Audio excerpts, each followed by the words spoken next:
జై శ్రీరామ్. ప్రతిరోజు భక్తితో దివ్య స్తోత్రాలను పారాయణం చేయండి.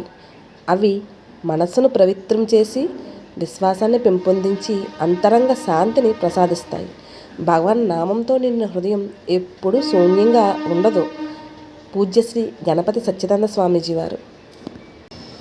శ్రీ చింతామణి గణపతి దత్త క్షేత్రం సరస్పల్లిలో గురు పౌర్ణమి వేడుకలు చాలా చక్కగా జరిగాయండి. గురుపాదిక పూజ ఎంతో చక్కగా జరిగింది. బ్రహ్మ గురు విష్ణు గురుదేవో మహేశ్వర గురు సాక్షాత్ పరబ్రహ్మ తస్మై శ్రీ గురవే నమః. ఓం నమ ప్రణవార్థాయ శుద్ధ జ్ఞానైకమూర్తయే నిర్మలాయ ప్రశాంతాయ దక్షిణామూర్తయే నమః. అఖండమండలాకారం వ్యాప్తం ఏన చరాచరం తత్పదం దర్శితం ఏన తస్మై శ్రీ గురవే నమః. వ్యాసం వశిష్ఠ వక్తారం శక్తే ప్రౌతమకల్మషం పరాశరాత్మజం వందే సుఖతాతం తపోనిధిం. గురువు స్థానం మహోన్నతమైంది. మనిషికే కాదు దైవానికి సైతం గురువే మార్గం చూపాలి. అందుకే దేవుడు గురువు ఇద్దరూ ఒకేసారి ప్రత్యక్షమైతే ముందుగా మనం నమస్కరించాల్సింది గురువుకు మాత్రమే. గురువు అనే పదానికి చీకటిని పోగొట్టి వెలుగును ప్రసాదించేది అని అర్థం. గురువు ఓ జ్ఞానదీపం. అజ్ఞానాంధకారాన్ని పోగొట్టి శిష్యుల జీవన గమనమంతా జ్ఞాన కాంతులు నింపుతూ ఉంటాడు. భారతీయ సనాతన ధర్మంలో తొలినాళ్ళ నుంచి ఈ వెలుగు దివ్యకు అంతటి విశేష స్థానం ఉంది.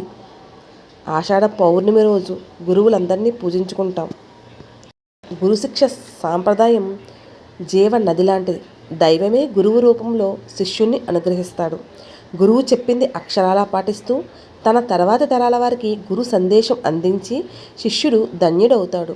లోకమంతా గురువులే అయినప్పుడు తన గురువు అసలు గురువు ఎవరో వెతికి పట్టుకోవాల్సింది శిష్యుడే. ప్రత్యక్షంలోనూ పరోక్షంలోనూ తనను కాపాడి ముందుకు నడిపించే గురువును చేరుకున్నప్పుడు ధన్యుడవుతారు. గురువే నా జీవితానికి శాసకుడు అంటారు శ్రీరామచంద్రమూర్తి. గురువు అంటే సాక్షాత్తు పరమేశ్వరుని రూపమే. సృష్టికర్త అయిన బ్రహ్మ ప్రజాపతులను సృష్టించి లోకానికి ఇచ్చారు. మౌన వ్యాఖ్య చేత లోకాలను తరింపచేసే దక్షిణామూర్తి గురుస్వరూపమే కదా. శ్రీకృష్ణుడు జగద్గురువు కదా. లోకానికి భగవద్గీత అందించారు కదా. గురువుల్లో అగ్రగణ్యుడు త్రిమూర్తి స్వరూపుడైన దత్తుడు. శ్రీ విద్యకు అద్వైత విద్యకు యోగ సిద్ధికి అలంబమైన గురు సాంప్రదాయానికి పతాక స్థాయిలో నిలిచినవారు దత్తగురువు. దేశీకుల్లో కెల్లా శ్రేష్టమైన దేశీకురాలు అమ్మవారు.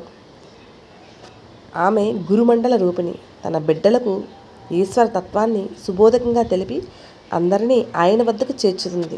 చేత అనుగ్రహిస్తారు. నదిలో చేప గుడ్లు పెట్టినప్పుడు అవి తేలుతూ వెళ్ళిపోతుంటాయి కదా.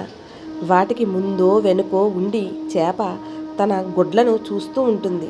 కొంతకాలానికి ఆ నీటిలోనే గుడ్లు పిల్లలవుతాయి. అలాగే ఆత్మశక్తిని ఆత్మానుభవాన్ని గురువు తన చూపులతో ప్రసాదిస్తాడు. గురువు పరమ ప్రేమతో శిష్యుణ్ణి స్మరిస్తాడు. శిష్యుని గురించి స్మరించినంత మాత్రం చేతే విద్యా ప్రసారం జరుగుతుంది. సముద్రపు ఒడ్డున ఇసుకలో పెట్టిన గుడ్లను వదిలి తాబేలు ఎక్కడికో వెళ్ళిపోతూ ఉంటుంది. మళ్ళీ తన గుడ్లను చూసుకోవడానికి వేగంగా వెనక్కు రాలేదు. ఆ గుడ్లు పిల్లలను కావాలని బలంగా కోరుకుంటుంది. తాబేటి స్మరణ బలం చేతే ఆ గుడ్లు పిల్లలవుతాయి. గురు శిష్యు తన స్మరణతోనే ప్రేరేపిస్తారు, అనుగ్రహిస్తారు. గురువు తన పాదాన్ని శిష్యుని తల మీద ఉంచుతారు. దీన్నే కుక్కుట దీక్ష అంటారు. అనుష్ఠాన బలం కలిగిన గురువు తన యందు గురి ఉన్న శిష్యుని తలపై పాదాన్ని ఉంచుతారు. గురువు అనే మాటలోనే బరువు అని, లఘు అనే మాటలోనే తేలిక అని సంకేతాలు దాగున్నాయి కదా.